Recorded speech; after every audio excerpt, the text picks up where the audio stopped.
Hola, bueno, buenos días a todos y todas que venís aquí a la Biblioteca de Murcia, también a quienes nos estáis observando en el directo por Twitch. Esto es como la Palantircom, pero mejor, ¿no? Mezcla un poco lo mejor de los dos mundos. Tenemos aquí, puedo dirigirme a gente de verdad y además, pues, oye, pues todos quienes nos puedan ver ahora en el directo bueno, o después cuando se retransmita, bueno, o cuando se cuelgue la grabación de este directo.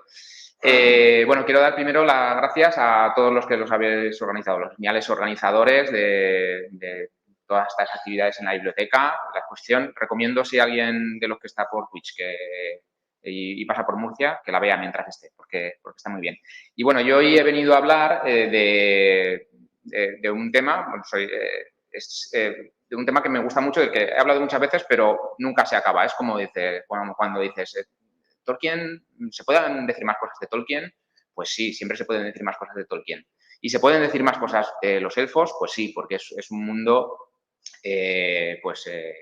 muy amplio, o al menos un tema muy amplio dentro del mundo de Tolkien.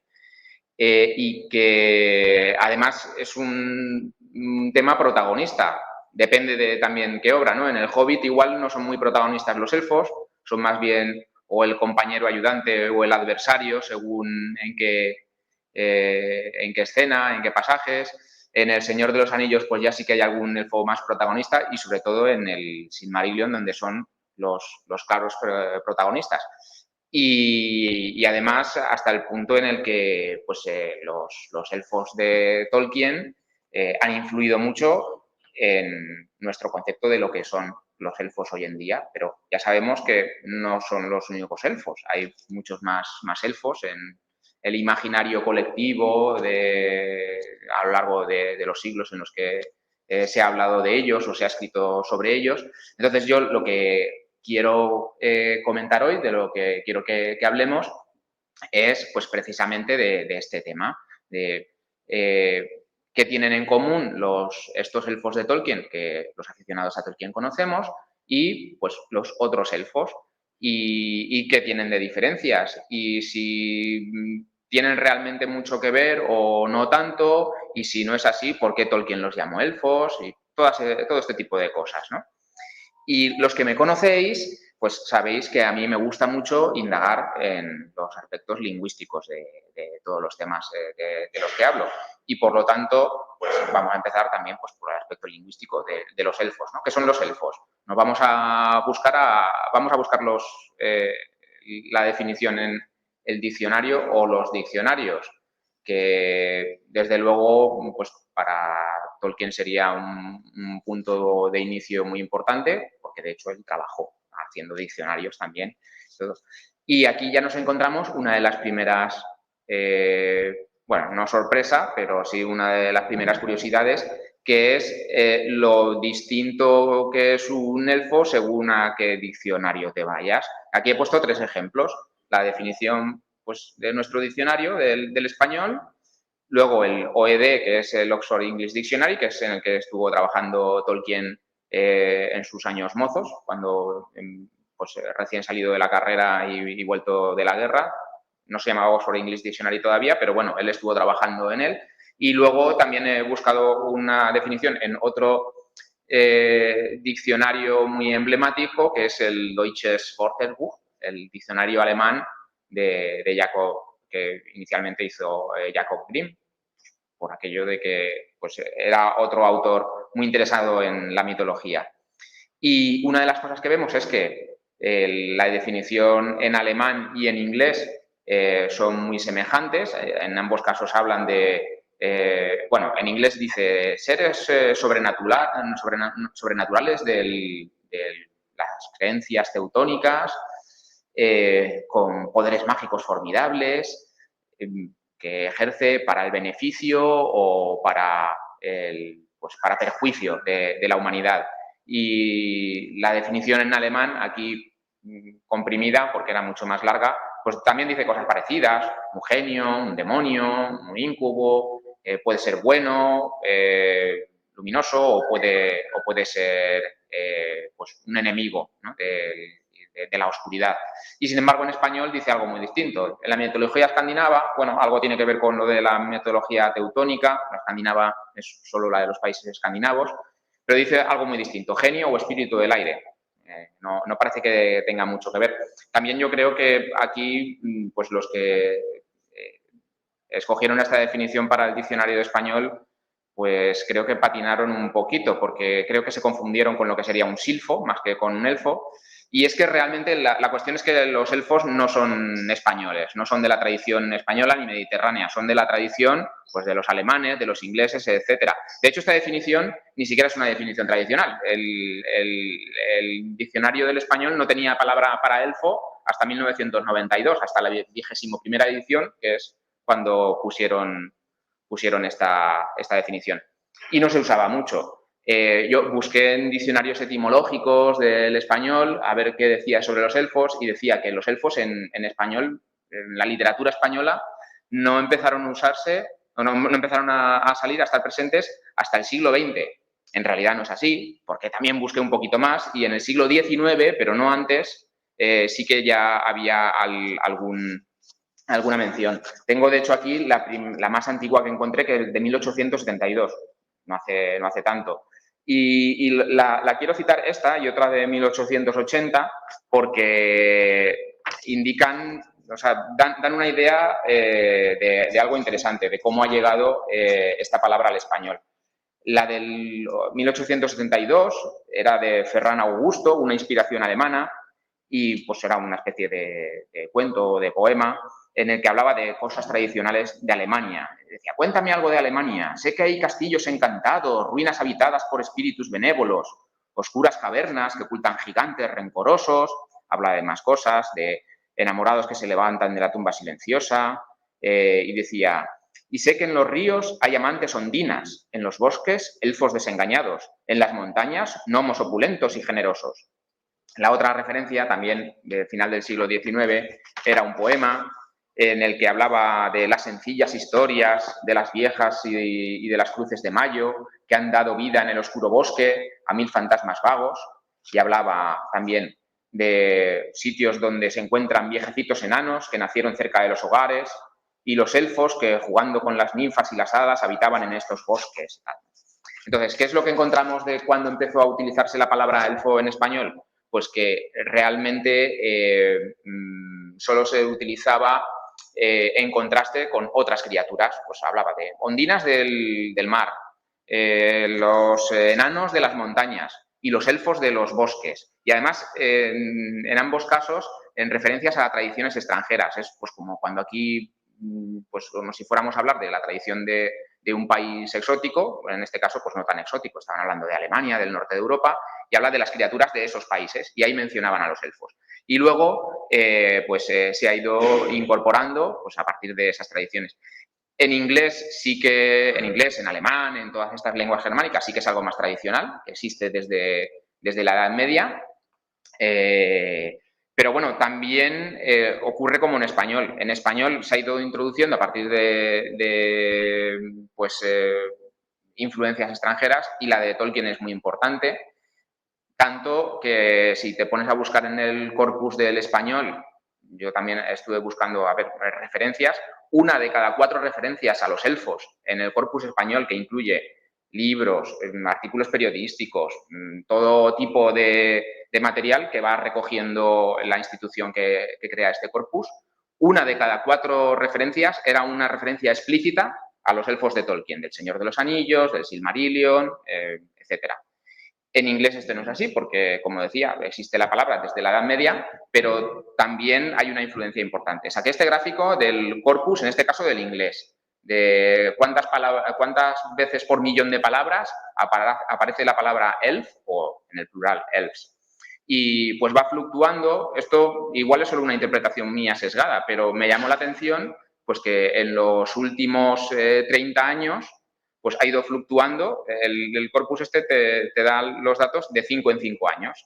Entonces, pues entre 1990 y el 94, entre el 2000-2004 y entre el 2010 y 2014, pues se ve que hay más referencias, se habla más de los elfos que en los periodos, en los lustros intermedios, y yo lo asocio, pues ¿no será que entre 1990 y 1994 hubo muchas conmemoraciones por el centenario del nacimiento de Tolkien? Entre el 2000 y 2001, entre el 2000 y 2004 se estrenaron las películas del Señor de los Anillos y luego en el otro fue cuando se estrenaron las del Hobbit. Y bueno, pues ya veremos qué pasa entre 2020 y 2024, ¿no? Si vuelve a hablarse más de elfos o no. Todo esto simplemente para comentar en qué medida, o para dar unos datos así cuantitativos de en qué medida pues Tolkien es una referencia clave en la cultura popular a la hora de hablar de elfos. Pues ya digo, pues estos picos que puede ser una correlación real o no, puede ser espuria, como la de si los balrogs tienen alas o no y te gusta la tortilla de patatas o no, con cebolla. Pero también puede haber alguna causa, y desde luego en español sí, ¿no? Lo que decía, 1 de cada 4 referencias relativas a Tolkien. Y bueno, esto, pero antes de pasar a hablar más de Tolkien en sí, o de las imágenes de los elfos en Tolkien y fuera de Tolkien, quiero dar también un último apunte filológico, ya después de hablar de todos estos, de todas estas estadísticas, que es la relación con las hadas, y de los elfos y las hadas, que es algo que puede chocar.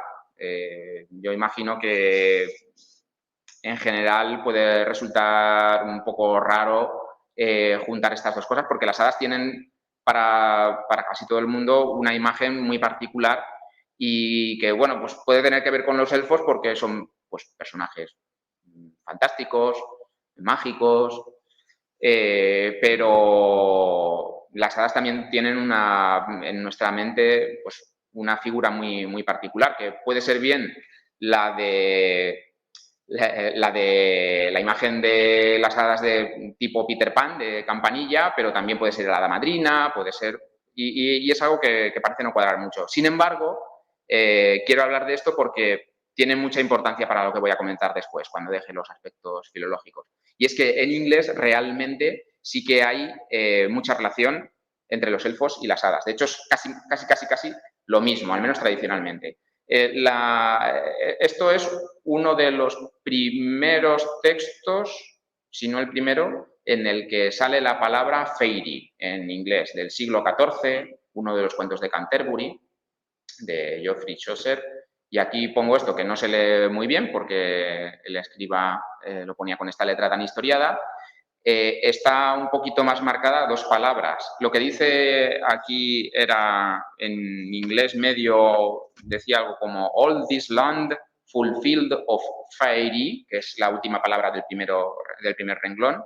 Y después, justo después de decir esta tierra llena de fairy, de hadas, habla de the elf queen with her jolly company, habla de la reina de los elfos, que elf es la otra palabra que está así un poquito más oscura. Y ya vemos aquí, pues que en la primera vez o una de las primeras veces que sale en la literatura la palabra fairy en inglés, aparece justo al lado de elf queen, la reina de los elfos. Y es que realmente aquí no estaba hablando de 2 cosas, no estaba hablando de una tierra, como se suele traducir, una tierra, una región llena de hadas con la reina de los elfos. En realidad, de esta frase habla Tolkien en uno de sus ensayos sobre los cuentos de hadas y explica que aquí fairy, fulfilled of fairy, no significaba llena de hadas, sino llena de magia. Que esto, aquí fairy era una palabra abstracta. Y aquí es donde hago mi último comentario filológico, que es rastreando la palabra fairy. Creo que se puede ver, ahí hay como una especie de árbol genealógico de fairies, hadas, o en francés, fairy, fey, el verbo hadar y tal, y en distintos idiomas, desde el latín, porque todo esto, la palabra fairy viene del latín, en última instancia de fatum, el destino, y ha llegado de distintas maneras. Nosotros cuando hablamos de hadas, ¿qué es lo que conocemos? Pues casi todos los diccionarios dicen que hada viene del latín vulgar fada, que la fada viene de la fata latina y que esto tiene que ver con las parcas, que son las que tejían el destino. Esto se relaciona pues con las hadas madrinas y todas estas cosas. Pero la palabra fairy o fey en inglés, igual que sus análogas francesas, que están ahí abajo al lado del hada, no vienen de ahí. Y de hecho es posible que ni siquiera la palabra hada en español su único origen sea las parcas latinas. De lo que viene es de un verbo, del verbo fatare, en latín, que es hadar, hechizar, algo así, que luego en francés antiguo, pues no sé exactamente cómo se pronunciaría, faer o algo así, en español o en español antiguo sería fadar o en latín vulgar. De hecho, pues el verbo hadar, que sí que existe en español, que es como hechizar, y de ahí pues viene un nombre abstracto o un participio, y de hecho fairy es pues el nombre abstracto que surge de este verbo, de hechizar. Entonces es pues como magia, encantamiento, hechicería. Esa tierra llena de fairy es la tierra llena de magia, ¿no?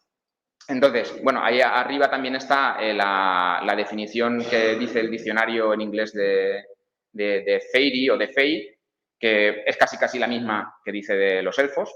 ¿Por qué? Porque originalmente venía a ser lo mismo. De hecho, digamos, la idea, lo que se viene a suponer es que, pues, en aquella época, entre los siglos XII, XIV, pues cuando empieza a hablarse de elfos en la literatura, pues era una palabra que no llegaba a ser tabú, pero da un poco de mal rollo hablar de elfos. Entonces, pues como de estas cosas que dan un poco de miedo, mejor no decirlas en voz muy alta, pues las nombras indirectamente y hablas de, pues, de cosas mágicas, de algo encantado, y para esto utilizaban esta palabra francesa de hechicería, de magia, tal.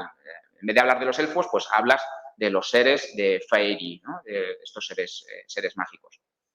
Que evidentemente está muy lejos de la imagen que tenemos, que nos llega ahora, pues cuando hablamos de fairy tales, parece que hablamos de cuentos de hadas, cuentos de estos personajes. Pero como decía Tolkien en su ensayo, fairy tale no es un cuento sobre las haditas, no es un cuento sobre personajes como Campanilla, eran cuentos sobre este mundo mágico, feérico, ¿no?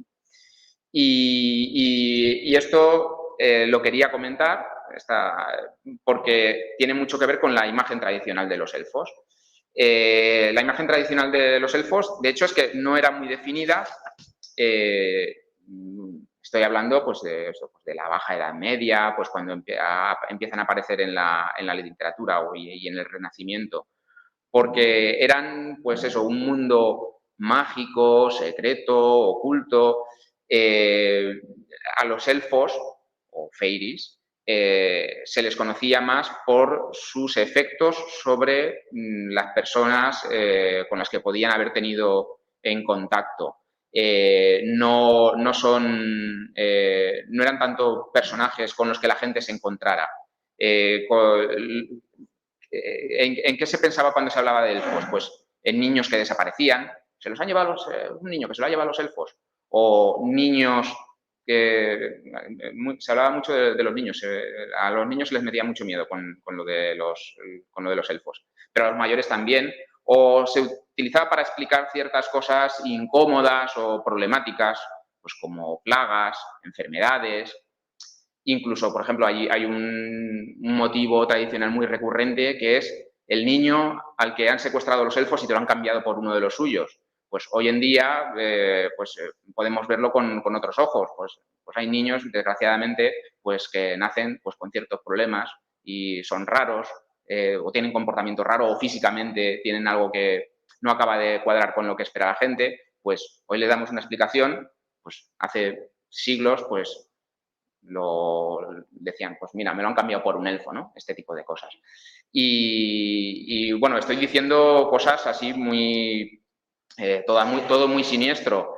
También existían esas historias de elfos con los que se conseguía que daban algún beneficio, pero normalmente no era gratis. Y a mí esto me gusta y ya empiezo a hablar un poquito de Tolkien después de tantos elfos, tanta filología y tantos elfos tradicionales pues siniestros y chungos, de algo de Tolkien, perdón. Es un poco como lo que la imagen del elfo tradicional, pues sería la imagen del elfo que seguramente tenían en la comarca.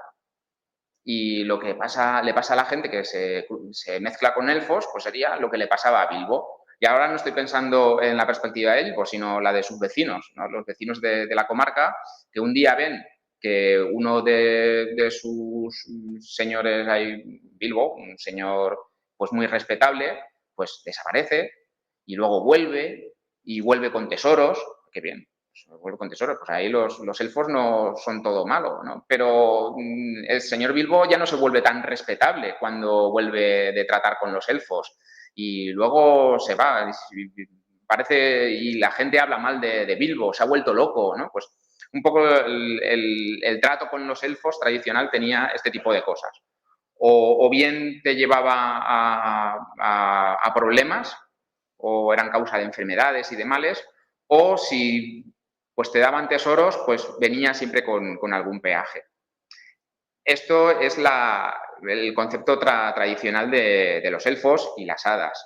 Y luego ya está el literario. En la literatura, pues también ya algo de esto había, pero en ciertas olas, en ciertas corrientes literarias, pues empezaron a tener ya más protagonismo. Ya no era algo que no se ve y de lo que solo se conocen los efectos, sino que era algo que ya tenía algún protagonismo. Y, por ejemplo, hay dos épocas que a mí me parecen especialmente importantes. Una es alrededor del siglo XVI, además dos épocas curiosamente relacionadas con dos reinas de Inglaterra importantes. La reina Isabel I, en la época isabelina, que muchos conocemos, igual no por otras cosas, pero sí porque es la época de Shakespeare. Y bueno, y otros autores que también sacaron muchos temas feéricos. Aquí, por ejemplo, está el dibujo de Titania y Oberón en El sueño de una noche de verano de Shakespeare. Y bueno, además de esta obra, había muchas otras. Entonces, aquí es curioso, y por eso quería comentar antes lo de los elfos y las hadas, porque de Titania y de Oberón, que son en la imagen de abajo a la derecha son los dos personajes grandes, tienen sus alas, eran el rey y la reina de las hadas, de Fairies. Y luego también se habla de elfos, pero los elfos en estas historias solía utilizarse la palabra no para hablarse por ejemplo, de Oberón y de Titania, sino pues de los otros personajillos que andan por ahí. En realidad era lo mismo, era un poco la misma tropa, pero la palabra elfo pues se aplicaba más a estas otras criaturillas de menor rango, ¿no? De hecho, el diccionario también lo recoge así. Muchas veces a los elfos se relacionan con las hadas, pero son como sus subalternos. Y las hadas pues, son los reyes, los señores y señoras, ¿no? Como Oberón y Titania.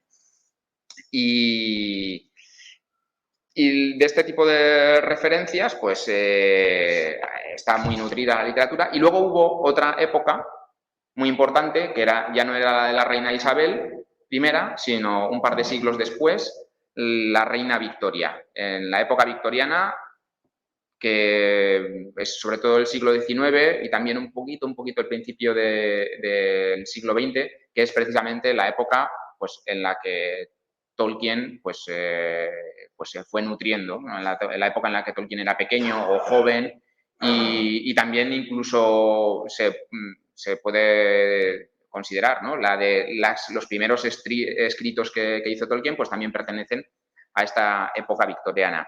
Y aquí es de esta época de la que surgen muchos de los estereotipos que tenemos hoy. Por ejemplo, el tamaño diminuto de las hadas y de los elfos, que tenían igual una forma más enanesca. Y particularmente esta separación que hoy sí que es más habitual, en la que asociamos lo femenino a las hadas y lo masculino a los elfos.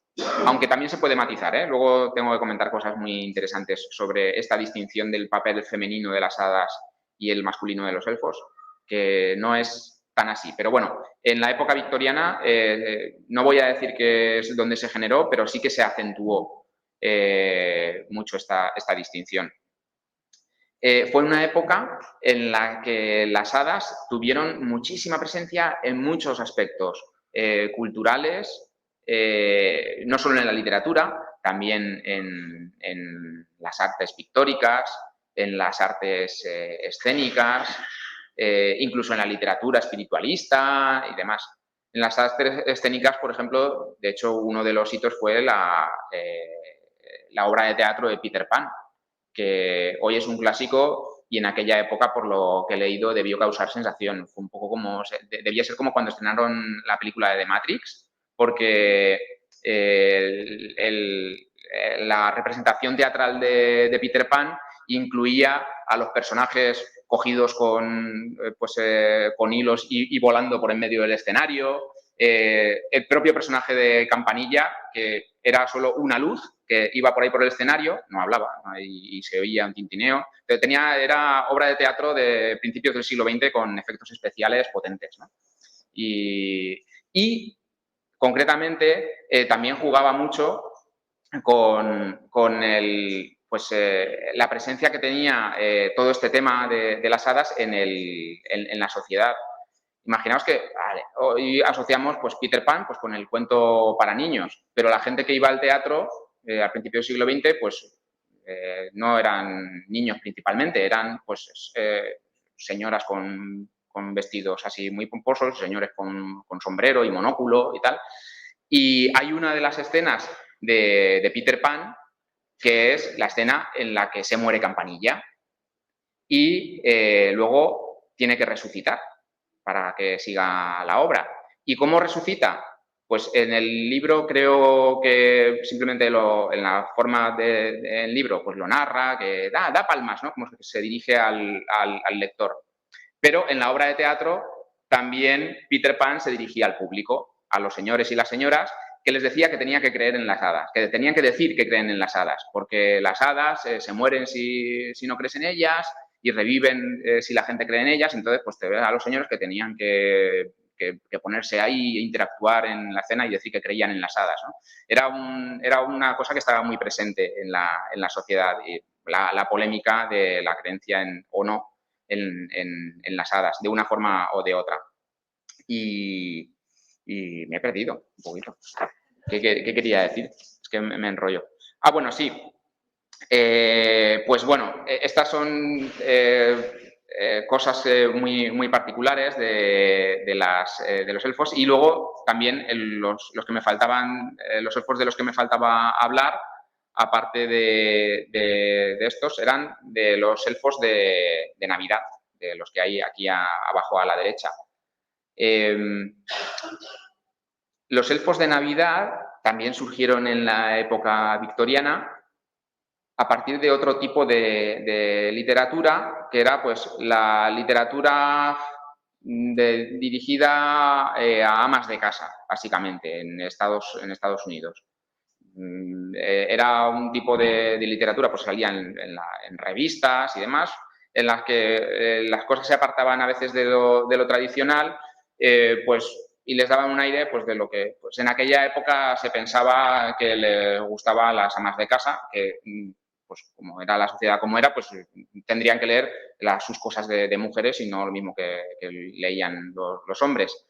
Y entonces, pues lo que hacen es sofisticar muchas cosas y darles un aire que, bueno, también tiene un poco de lo que tienen los hobbits en su propio contexto. Los hobbits son anacronismos dentro de la Tierra Media, están en un mundo pues fantástico y pues son también unos seres fantásticos, pero pues que tienen relojes de cuco, que visten con chalecos, fuman en pipa, cosas que no cuadran mucho con la tradición antigua. Es una cosa moderna que se pone ahí. Pues eso es un recurso que se utilizaba pues, también en la época victoriana con los elfos, y en estas historias pues lo que se hablaba de Papá Noel y de los ayudantes de Papá Noel, y eran elfos pues proletarios que pues iban, pues, trabajaban en el taller y pues tenían muchos aspectos de la revolución industrial pues aplicada al mundo mágico, ¿no? Pues, un poco es muy indirecta la relación con Tolkien, pero de alguna manera es este tipo de cosas que se encuentran en los hobbits. Y bueno, y todo esto es lo tradicional y lo literario en distintas fases que no tiene mucho que ver con Tolkien, ¿no? Ahora pues nos fijamos en vamos a Tolkien directamente y lo que vemos es un tipo de elfo muy definido en el que pues igual con lo más que lo podemos relacionar no es desde luego ni con los elfos de Navidad que trabajan en el taller, salvo que nos vayamos a las cartas de Papá Noel, que están en la exposición y están muy chulas. Y claro, ahí sí que hay elfos trabajando en el taller con Papá Noel. Con lo que más pudiéramos relacionarlos es con Oberón y Titania de Shakespeare, aunque ni siquiera con esos, porque aquello tenía un toque muy, muy paródico. Eran elfos caprichosos o hadas, elfos y hadas muy caprichosos, que iban ahí a chinchar y te convertían en burro y cosas así.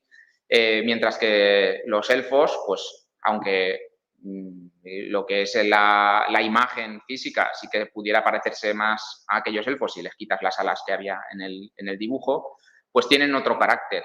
Tienen un carácter más sobrio, más majestuoso, y no solo en carácter, sino físicamente, pues también son portentosos, eran poderosos, ágiles, vigorosos y además esencialmente buenos, ¿no?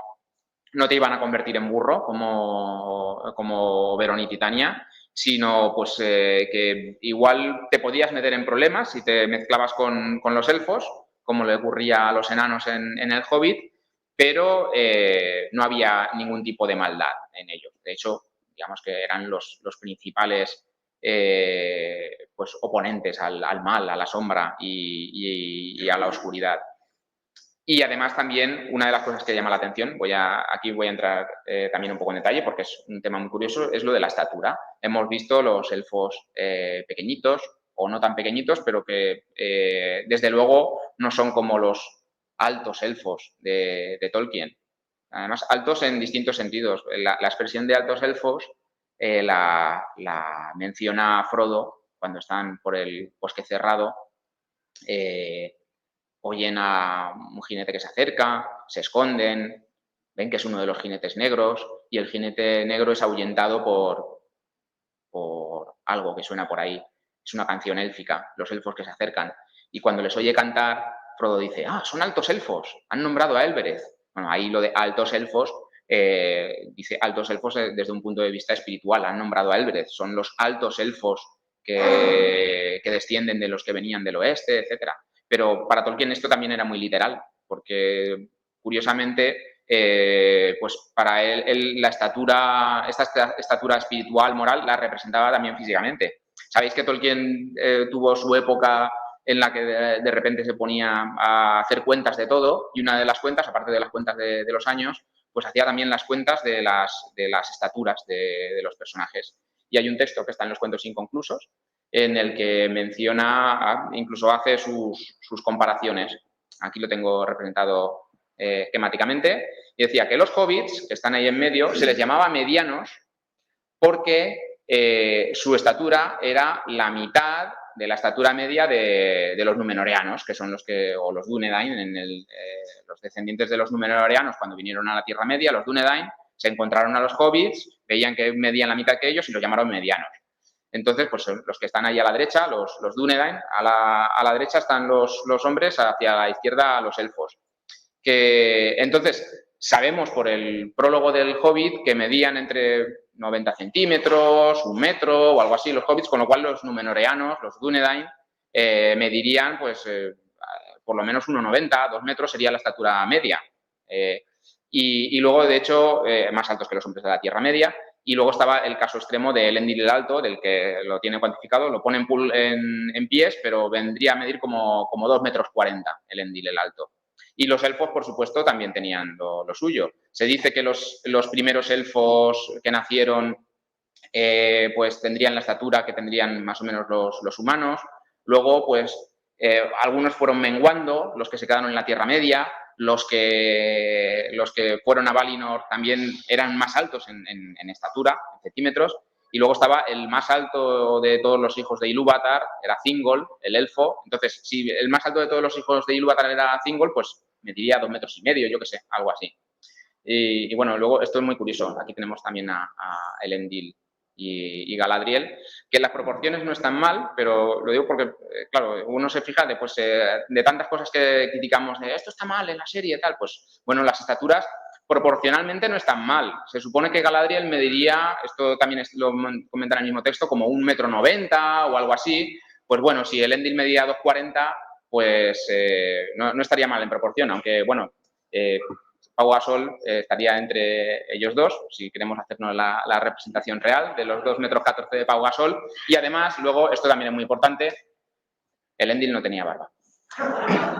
De hecho, ningún Númenóreano, ningún descendiente de los hijos de Arendil tenía barba. Ni Aragorn, ni nadie. Esto aparece en la naturaleza de la Tierra Media, donde pues hay un texto que escribió Tolkien dirigido a Pauline Baynes, de la que hablábamos ayer, hablaba ayer Seller Kala, porque Pauline Baynes era la ilustradora favorita de Tolkien y quiso hacer le encargaron hacer la ilustración de un calendario en el que salía la comunidad del anillo. Entonces le enviaron las pruebas de esa ilustración que hizo Tolkien, que hizo Pauline, se la enviaron a Tolkien y él hizo sus comentarios, muchos comentarios, esto es así, esto no, esto tal. Y uno de los comentarios era sobre Aragorn. Es que Aragorn no tiene barba. Y lo explicaba, ¿no? Es que uno de los rasgos de los Númenóreanos, de todos los descendientes de esa línea que con sangre élfica, es que no tenían barba. Y luego puso muchas cosas. Si queréis ver el calendario, supongo que no sé si en la biblioteca tendremos alguno de no me acuerdo de qué año era. La verdad es que yo lo busqué para decir, bueno, pues a ver cómo era la compañía del anillo tal como pensaba Tolkien, que lo corrigió. Lo que pasa es que Pauline Baynes se ve que le resultó, vamos a decir que le resultó complicado seguir todas las instrucciones y lo que hizo fue poner a la comunidad del anillo de espaldas, ¿no?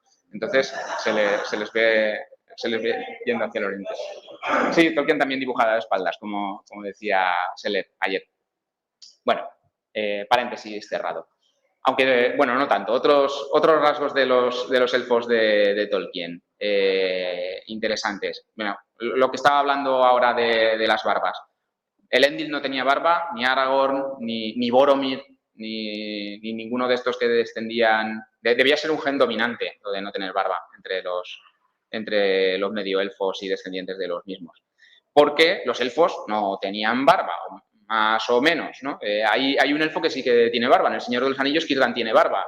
Tolkien lo explicó como que algo relacionado con ciclos de vida de los elfos, pues que cuando ya habían pasado por varias fases, pues al final le salía barba. Y Círdan, como era tan viejo, que debía ser uno de los primeros elfos, que nació miles de años atrás, pues le llegó a salir barba. Pero en general era uno de los aspectos característicos, la cara lampiña, como también muchos de los hobbits. Y muchas de las cosas así con tintes feéricos en Tolkien, pues no tenían barba.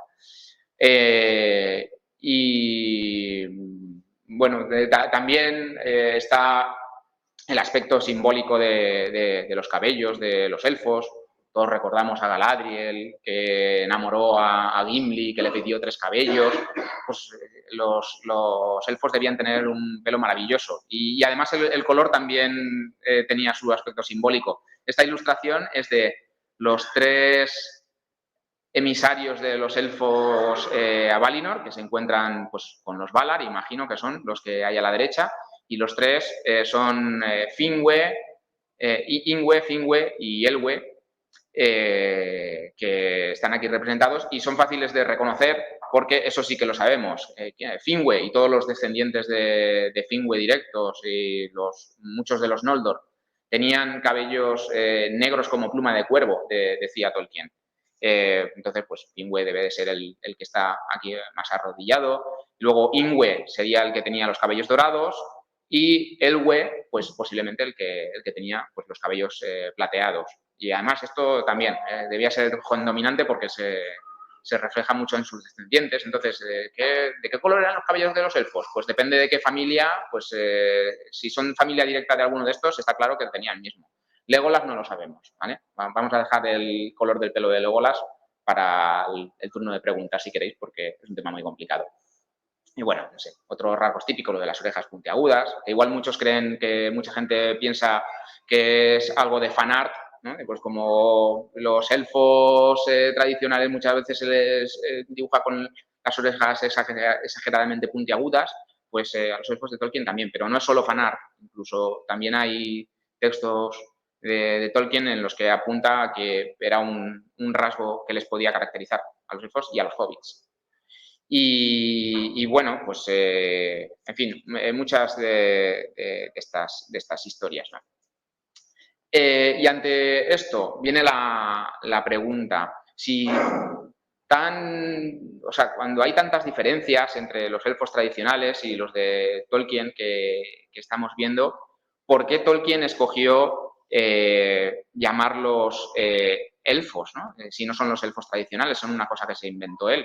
Bueno, pues esto lo explicaba él en el apéndice, en los apéndices del Señor de los Anillos, donde decía que lo de llamarlos elfos, pues bueno, es un recurso para acercarlo, pero no eran elfos. Sus personajes eran los Quendi, explica aquí, los parlantes, los que hablan, que se llamaban así porque fueron las primeras criaturas con lenguaje dentro que nacieron en la Tierra Media.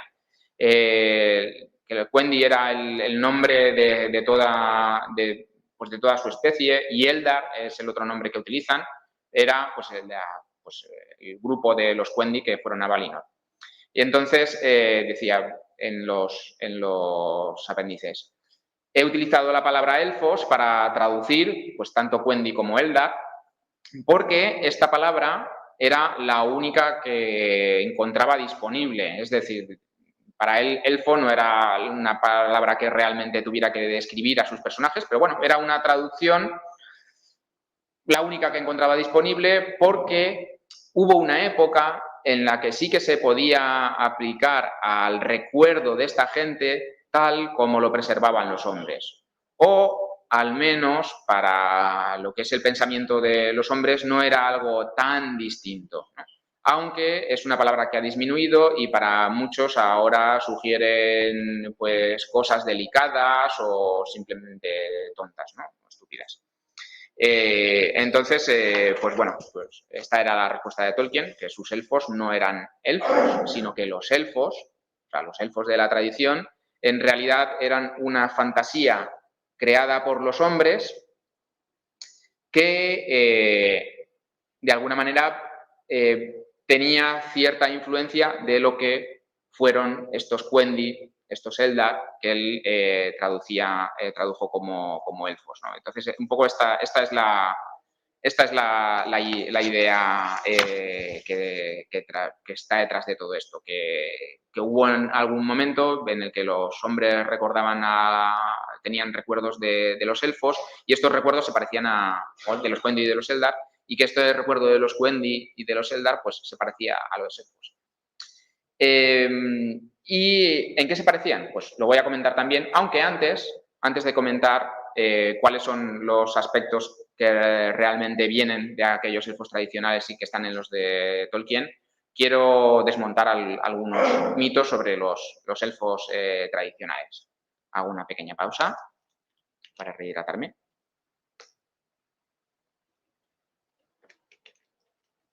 Y paso a comentar los mitos. Los mitos que luego voy a matizar, ¿vale? Porque algo de ello hay, pero no tanto. 1.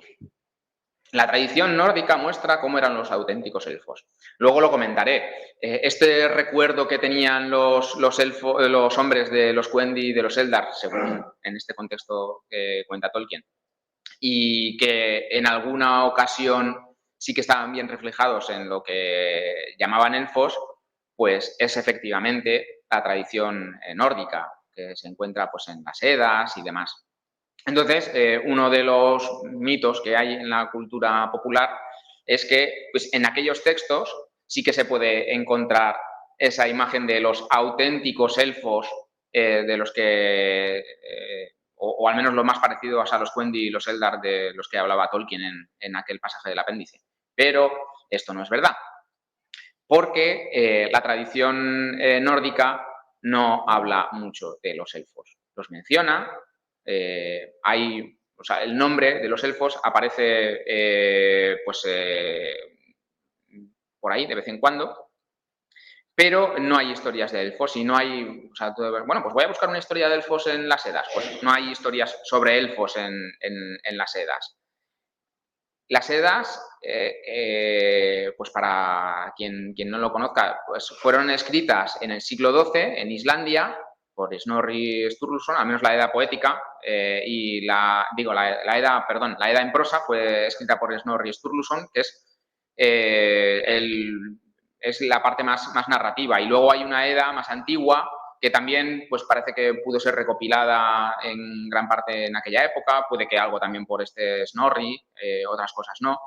Pero en esta época, digamos, de renacimiento escandinavo, pues Snorri Sturluson era un político y un intelectual de Islandia, que lo que hacía era intentar rescatar algo de lo que ya se estaba perdiendo, porque estamos hablando de una época en la que, desde luego, Islandia estaba ya bastante lejos de su época pagana.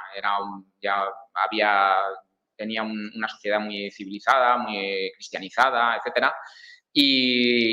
Precisamente Snorri Sturluson, el que hizo la Edda en prosa, y pues la gente que en su época, puede que incluso él fuera recogiendo los versos de antaño, pues lo que querían era intentar preservar algo de la tradición antigua y explicar, por ejemplo, y este es uno de los objetivos principales que tuvo Sturluson a la hora de recoger su Edda en prosa, explicar qué significaban, qué querían decir las metáforas que aparecían en unos versos, ¿no? Unas metáforas así bastante extrañas. Y entonces, pues, por ejemplo, él mismo escribió su narración sobre un señor que va al Asgard y ahí pregunta, oye, ¿y qué significa esto? Era una de las metáforas que aparecen habitualmente en los versos nórdicos. Y entonces, pues, quien se encontraba allí le explicaba, pues verás, es que en el principio de los días, pues Odín estaba por ahí, salieron unos enanos, crearon el mundo y de ahí vienen esas narraciones. Entonces, la tradición nórdica es una tradición que no es tan, bueno, sí, es muy antigua, es de hace unos 1000 años si hablamos de las Edas, pero es ya una especie de narración nostálgica que intenta recuperar algo que ya estaba medio perdido.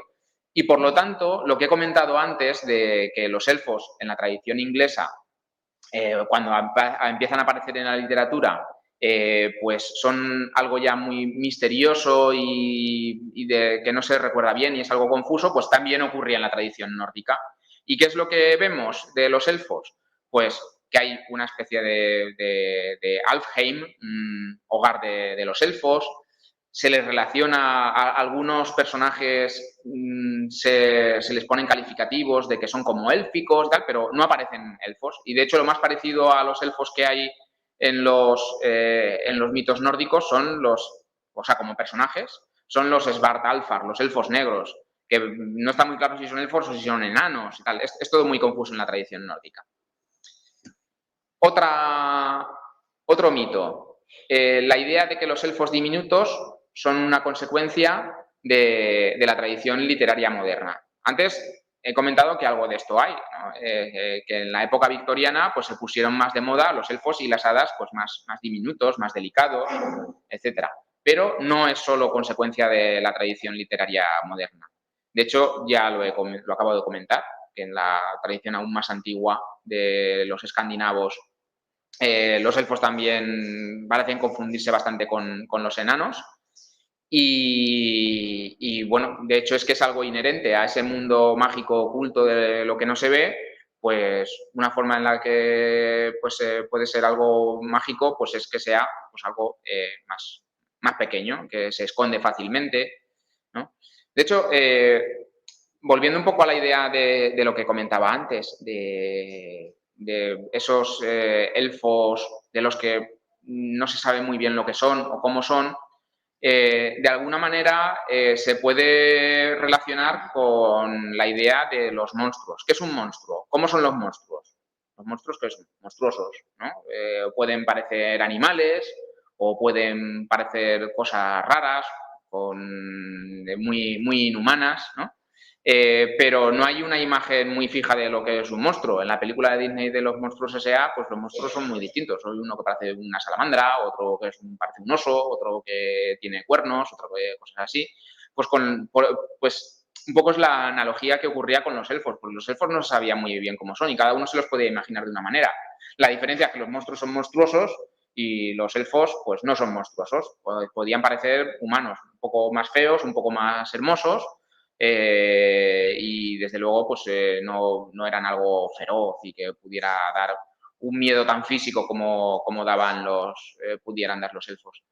Pero también por eso pues los monstruos tendían a ser cosas grandes y los elfos pues tendían a ser cosas pequeñas ya desde el principio. No solo depende de la literatura victoriana, etcétera. Y luego el otro mito, pues que la figura de los elfos se ha feminizado por la influencia de las hadas latinas, pues sí, algo tendrá que ver, pero también es algo que se ha feminizado, tiene ese carácter feminizado desde mucho antes. Luego voy a hablar un poquito más en detalle sobre esta cuestión, pero una de las personas que más ha investigado el tema de los elfos en la época anglosajona apoya que el origen de este carácter femenino o afeminado que tiene el mundo de las hadas y de los elfos ya existía en la época anglosajona, aunque de una forma un poco sorprendente e inesperada, ¿no?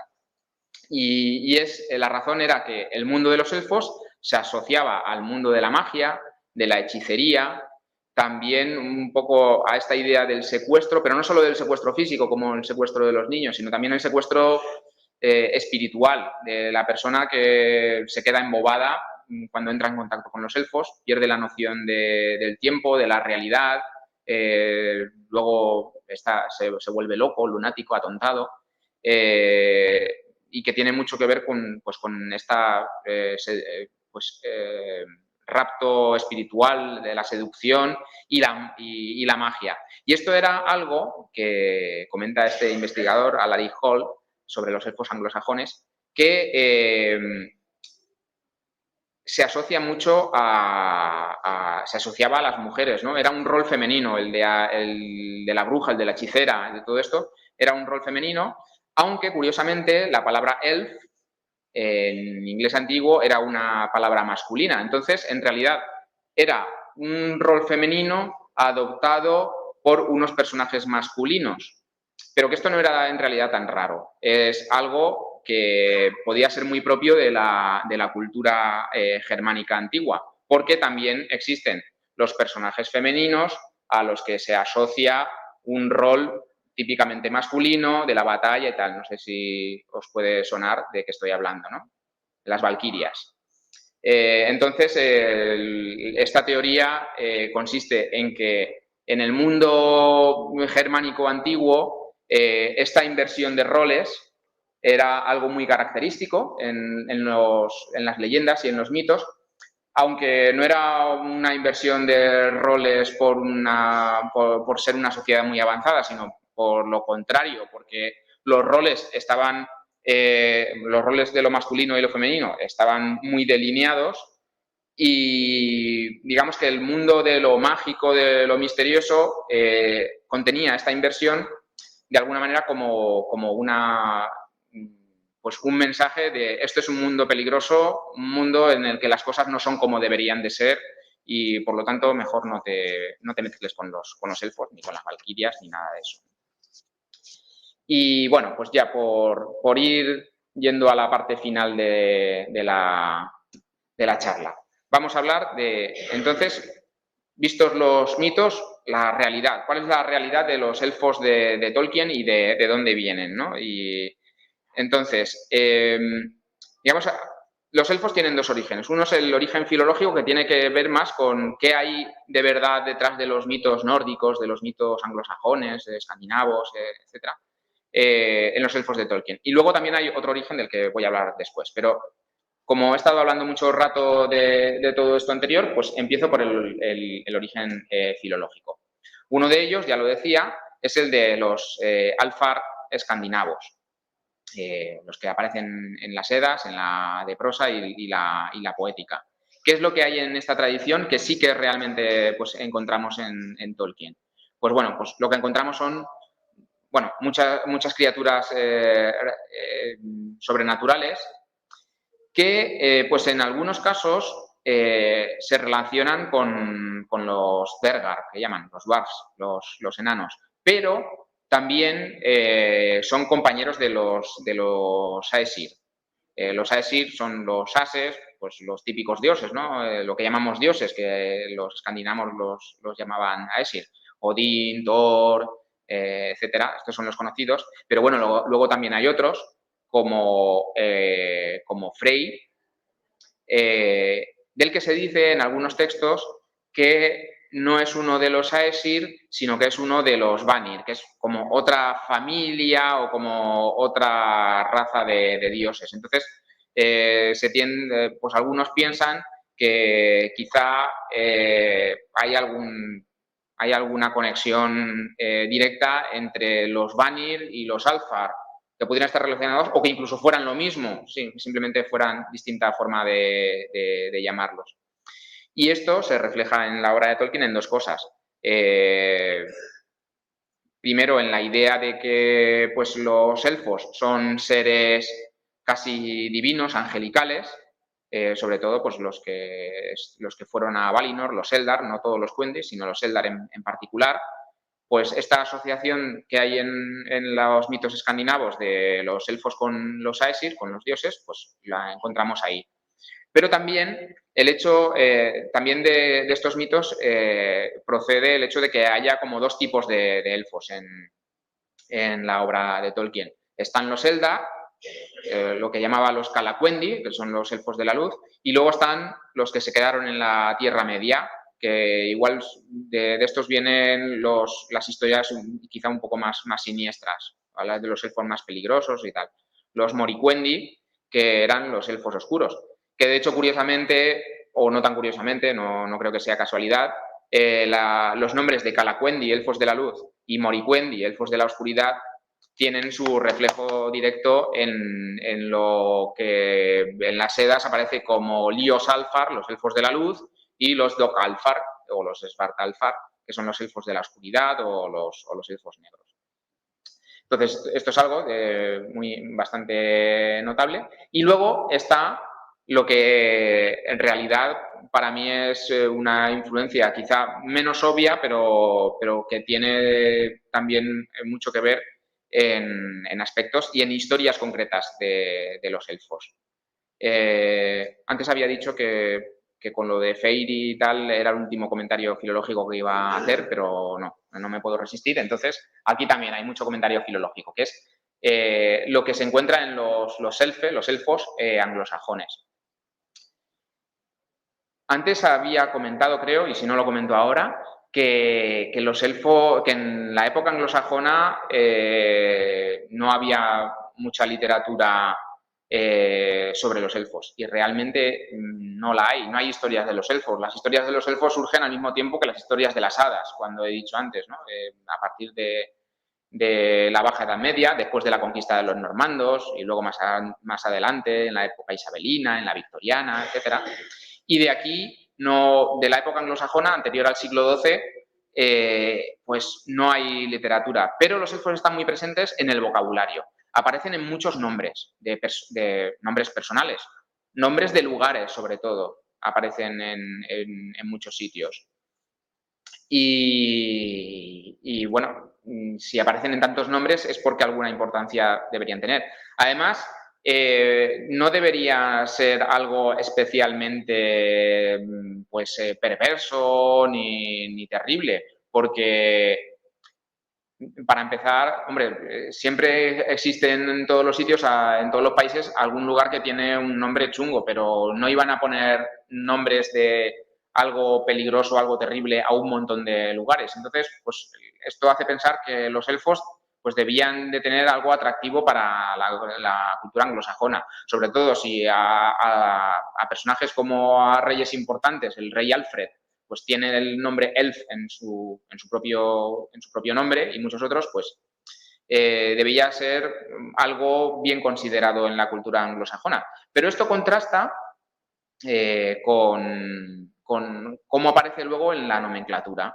Porque ¿en qué aparece? Pues aparece de forma, el término más positivo podría ser el de Elfshine o Elfshinu, que aparece aquí, asociado a la belleza y a la seducción, que se viene a traducir como hermoso, como un elfo, ¿no? Es un adjetivo que significa hermoso, pero hermoso como un elfo.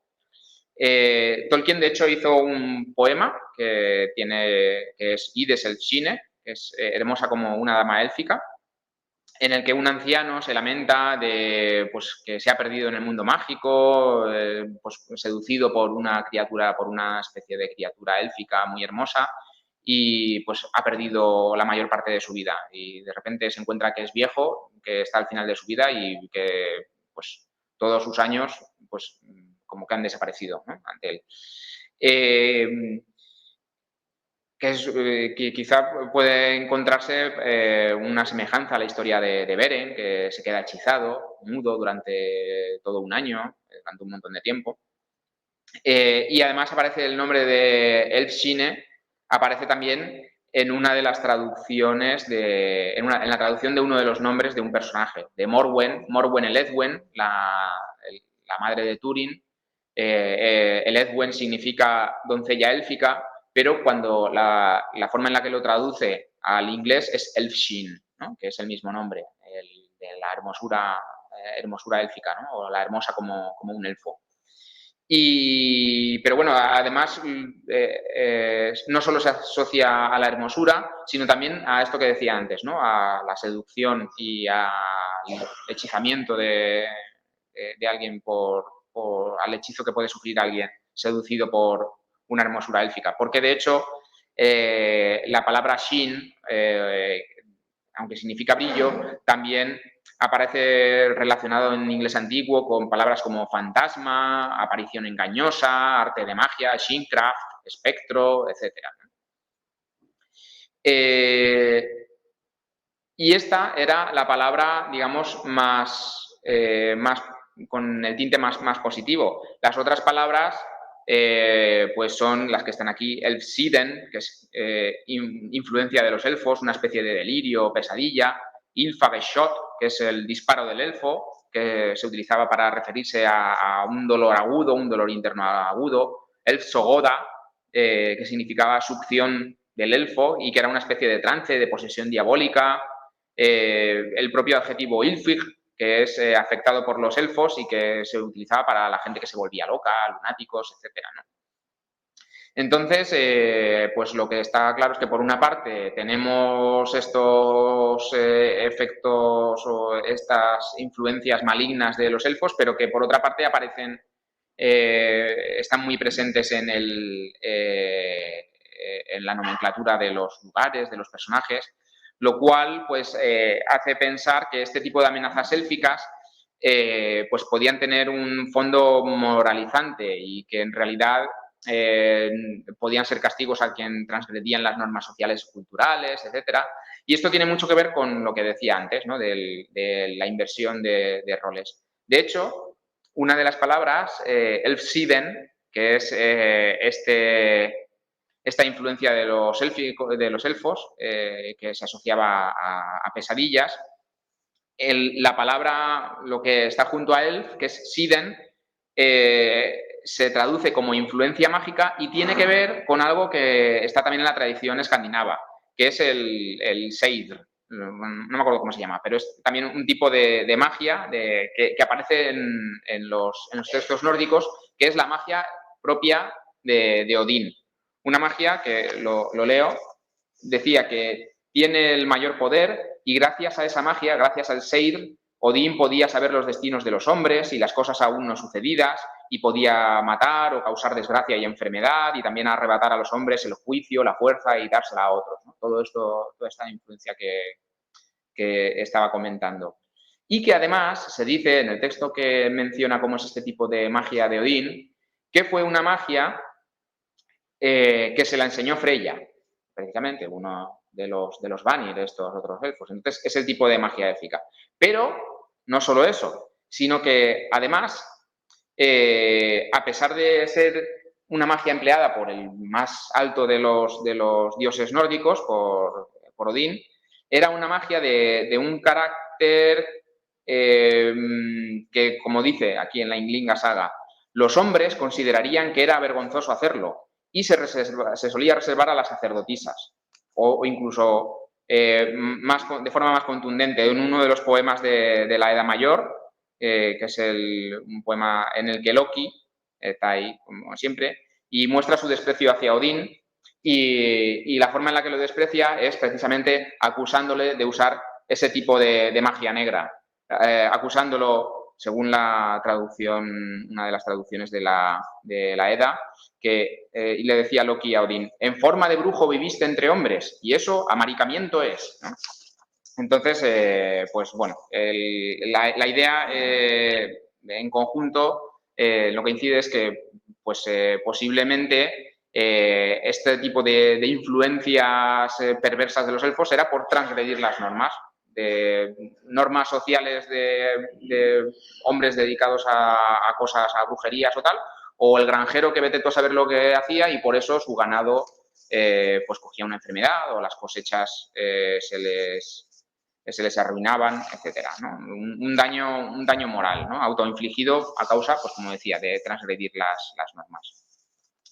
Y bueno, este tipo de cosas las podemos ver de alguna manera en los elfos de Tolkien, pero tal como los veían desde fuera, no como los hubieran visto, no como los hubiera visto, por ejemplo, Aragorn, pero sí como los veía Boromir o como los veía Éomer, que si recordáis, o incluso Faramir, ¿no? Cuando hablan con la compañía que han salido de Lórien y les dicen que han estado en Lórien, y dicen, lagarto, lagarto.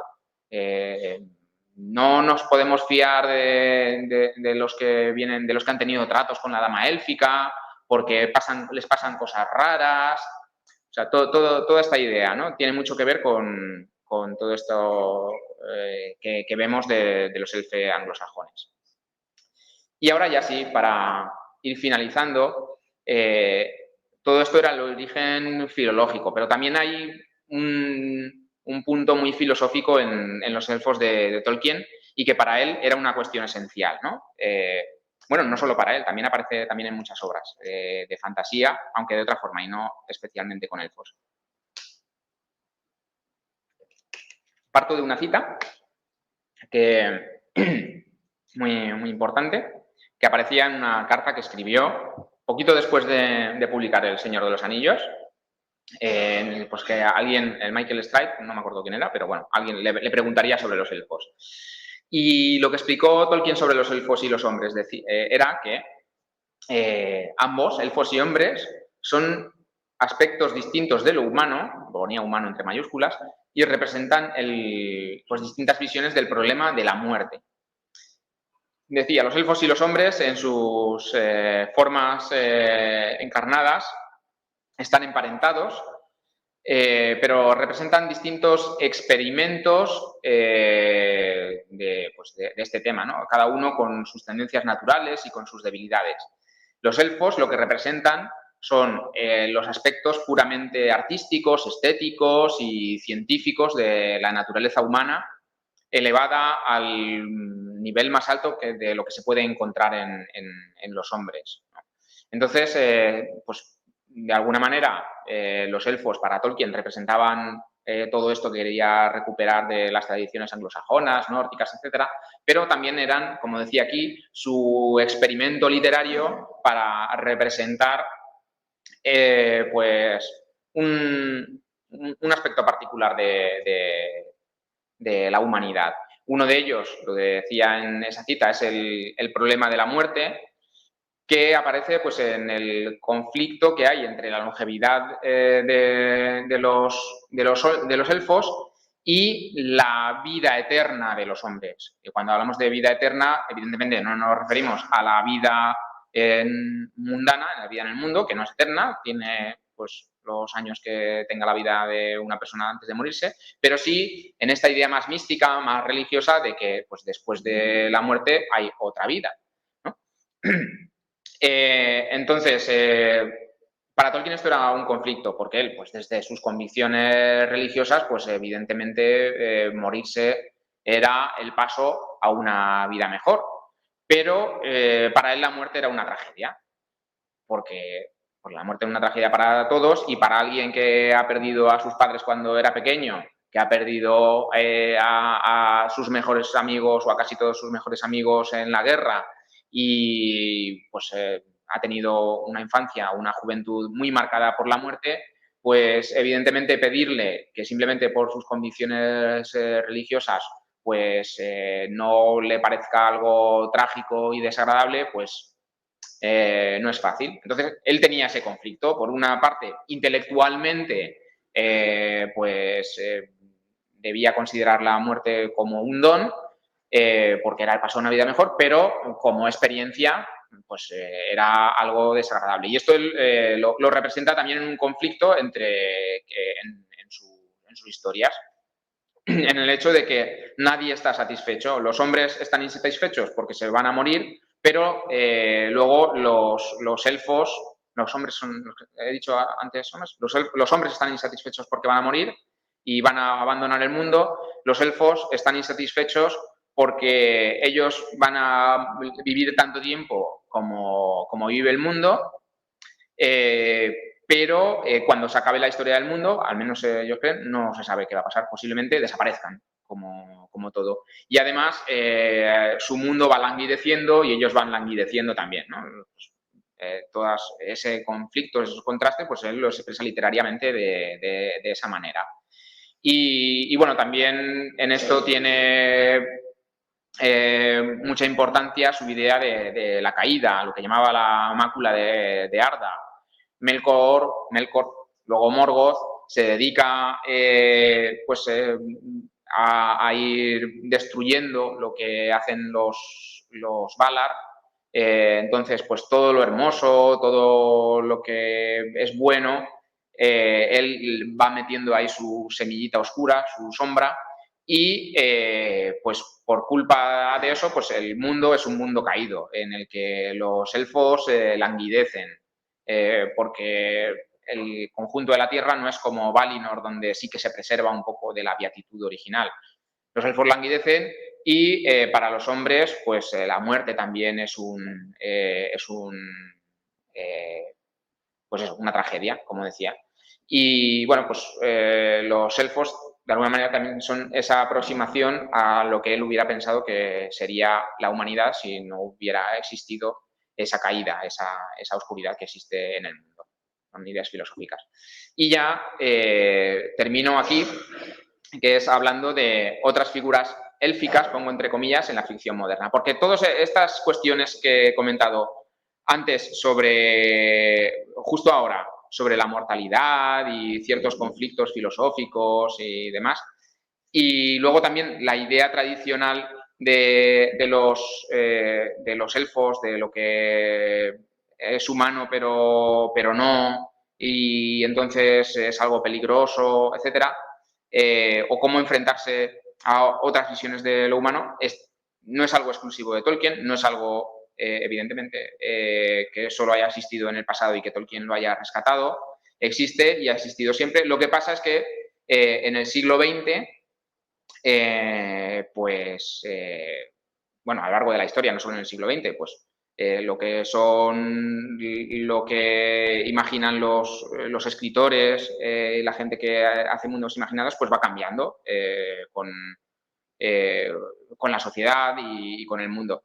Y son ideas que Tolkien ha expresado de esta manera, rescatando a los elfos tradicionales, pero también ha estado presente en toda la cultura y sigue estando presente. Lo que pasa es que, ¿qué ocurre? Que los bosques ya dejan de ser el sitio desconocido y peligroso, entre otras cosas porque cada vez hay menos bosques, ¿no?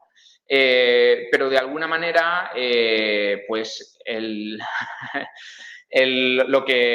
escenario que antes suponían los bosques como el sitio oculto, el sitio en el que te puedes perder, en el que está lo desconocido, pues ahora lo encontramos en otros lugares, ¿no? Lo encontramos en otros mundos, en el espacio. Entonces, pues la idea de lo que parece humano pero no lo es, pues hoy en día, en el siglo XX, aparece en historias del espacio, con extraterrestres. He puesto aquí al señor Spock, que no va a salir cantando la canción de Bilbo, pero porque me parece un ejemplo muy bueno. Para los que conocéis la serie de Star Trek, que seguro que muchos la conocéis mejor que yo, porque yo solo la conozco un poco de referencias indirectas, de alguna manera en esta serie se representan conflictos entre distintas razas del espacio, los vulcanianos, los Klingon y muchos otros que yo no conozco,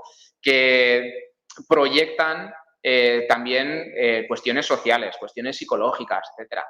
También en los superhéroes, especialmente en la Patrulla X, pues los mutantes, y en el mundo Marvel, los mutantes son humanos o no son humanos, están en contra de la humanidad o la ayudan, ¿no? Todos estos conflictos que podemos encontrar. Aparte de otras cualidades que encontramos en los elfos de Tolkien, ¿no? Como que son personajes con superpoderes. Los elfos no tienen superpoderes, pero casi, ¿no? Son físicamente mucho más ágiles, tienen pues, una longevidad prácticamente pues, infinita, etcétera. Y todos estos conflictos también existen. Y luego, lo que me parece la versión siglo XX, siglo XXI más cercana al antiguo concepto de los elfos es la manera en la que se ha reinventado o se ha reescrito la figura del vampiro, pues en estas adaptaciones más modernas de Anne Rice, de Stephanie Meyer, de la entrevista con el vampiro, de Crepúsculo, que deja de ser la criatura monstruosa y pasa a ser una criatura con ese atractivo romántico, es peligroso pero atractivo, es inmortal, también tiene su conflicto porque en estas historias son inmortales, pero también son desgraciados dentro de su inmortalidad, etcétera, etcétera, ¿no? Entonces, simplemente como decía y por concluir, realmente Tolkien antes estaba comentándolo como un autor que parece que quizá lo que hace es recuperar cosas del pasado, pero también las inventa a su manera, ¿no? Y de este modo la imagen de los elfos en Tolkien es muy distinta de los elfos tradicionales, pero porque a su modo está haciendo lo mismo que todos estos autores que hablan de vampiros, hablan de extraterrestres, hablan de superhéroes en el siglo XX y ahora pues, en el XXI. Lo que pasa es que tomando él pues, sus propias referencias más relacionadas pues, con su propia trayectoria profesional, ¿no? De filólogo y de pues, personaje que estudiaba pues, la literatura anglosajona, etc. Y esto es todo, no hay más diapositivas. Ni más que contar, salvo responder a lo que queráis desde Twitch o desde el público, comentar, preguntar, etc.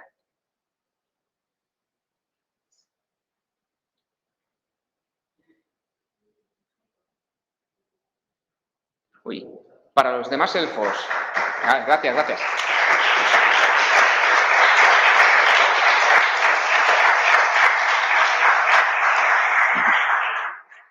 Pregunta Nirnaez. Para los demás elfos que no son de Tolkien, ¿va asociada con ellos siempre el tema de la mortalidad y la inmortalidad? Yo creo que no. O sea, para los demás, hay muchos elfos. Entonces, es probable que en la literatura victoriana, en la que, como he dicho, pues en la época victoriana las hadas, todo este mundo de las hadas tenía mucha importancia.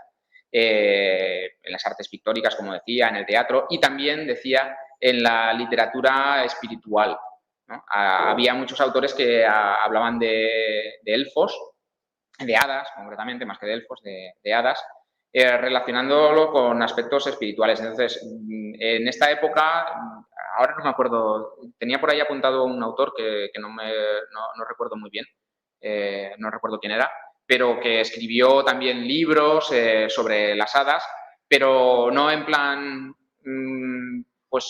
hadas campanilla que veía, sino lo veía desde un punto de vista más místico, más religioso, y hablaba pues de las hadas y hablaba también de este problema de la mortalidad, de la inmortalidad, etcétera.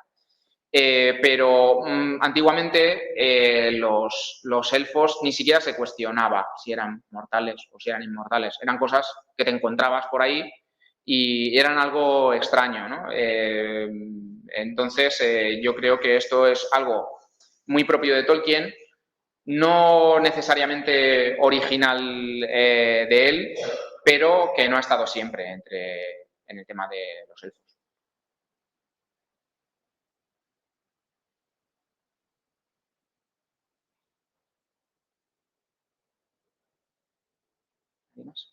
Bueno, pues si no hay más comentarios, preguntas. Venga, va, voy a... Es que antes lo habéis dicho, pero no os atrevéis. Lo habéis dicho entre el público, pero para darle vidilla y que luego digan, estaba hablando de esto, vamos a ver el vídeo en Twitch o en YouTube. Vamos a crear aquí un clickbait.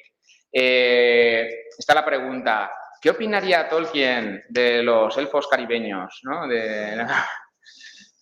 Pues me la hago yo mismo, porque me la habéis hecho antes y no os atrevéis a decirla ahora, y pienso que pensaría lo mismo que de los numenoreanos con barba, básicamente. Él no los imaginaba así,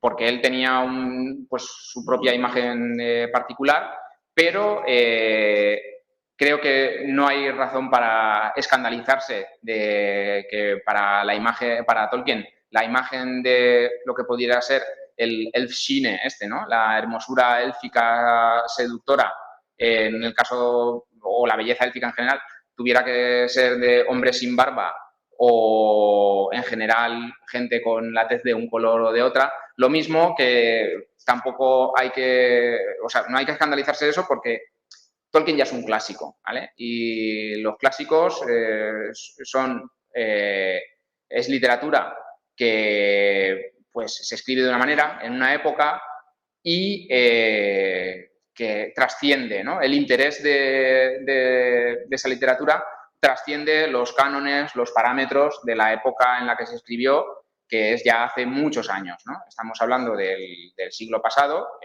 no está muy lejano, pero cada vez lo está más, ¿no? Y socialmente, en muchos aspectos, cada vez está más lejano.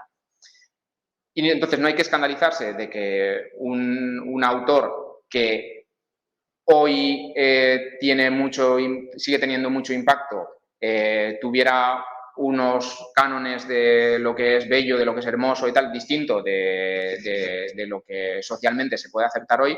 Lo mismo que tampoco tiene mucho sentido escandalizarse de que hoy en día, cuando se sigue trabajando sobre la herencia que tiene esa obra, se haga de otra manera, ¿no? Es lo que tienen los clásicos. Pues Shakespeare también es un clásico del que hablaba antes y pues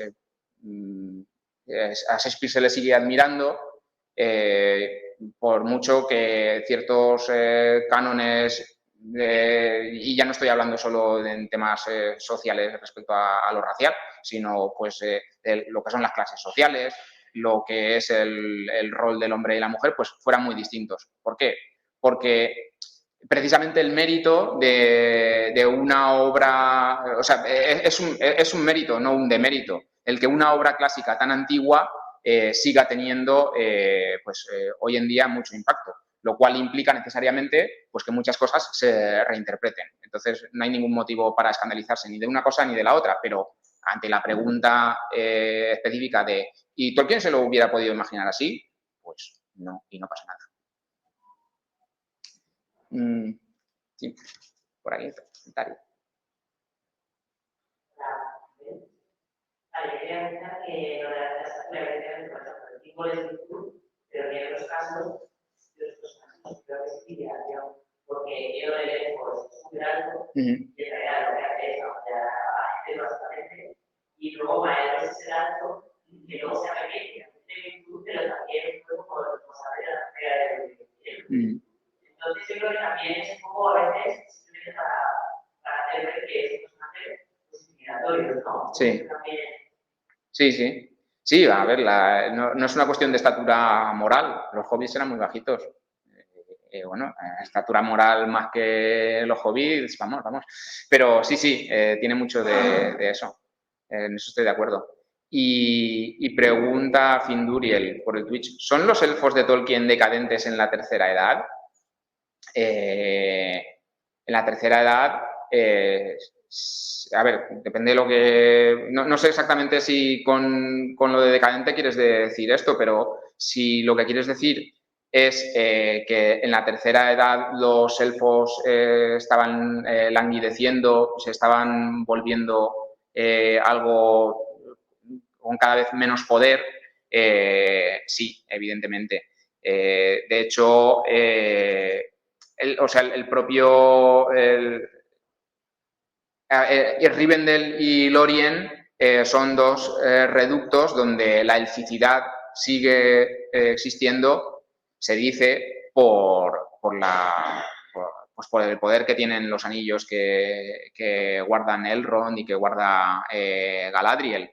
Y en general el mundo de los elfos va decayendo, los elfos abandonan la Tierra Media y está en su sino, ¿no? Y luego evidentemente cuando acaban el poder de los anillos ya sí que es mucho más evidente, ¿no? Pero durante la tercera edad, son solo esos dos reductos donde no languidecen o donde no decaen. Si es eso lo que querías decir, Finduriel, con la pregunta. Y sí, vale, y especifica, ¿pero crees que los elfos ya iban sintiendo que no pertenecían a ese mundo? Sobre todo los más antiguos. Bueno, si me preguntas por lo que yo creo, yo creo que sí, ¿no? Esto debía ser así desde el principio, ¿no? Si los Valar llamaron a los elfos para ir a Valinor, pues en parte era por la creencia de que pues el mundo que estaba siendo mancillado por Morgoth no les iba a ofrecer ese contexto en el que ellos podrían disfrutar realmente de su longevidad casi eterna. Con lo cual también los Valar lo provocaron un poco, ¿no? Está ahí el papel o la duda moral sobre si los Valar hicieron bien o no. Y luego todo esto pues se fue acrecentando y posiblemente según Sauron iba teniendo cada vez más presencia, la sombra tenía más presencia, pues esto se hacía más acusado.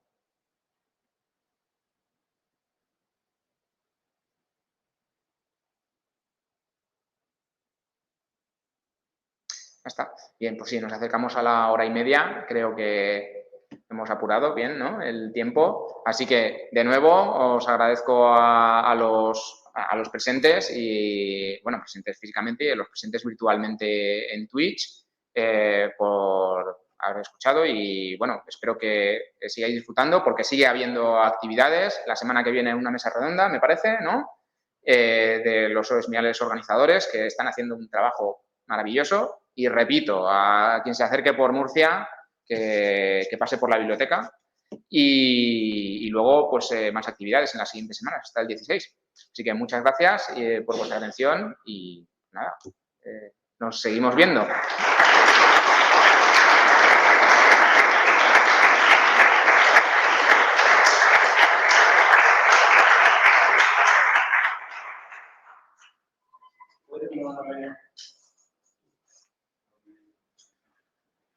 ¿Has cerrado ya? Ah, vale. No, todavía no.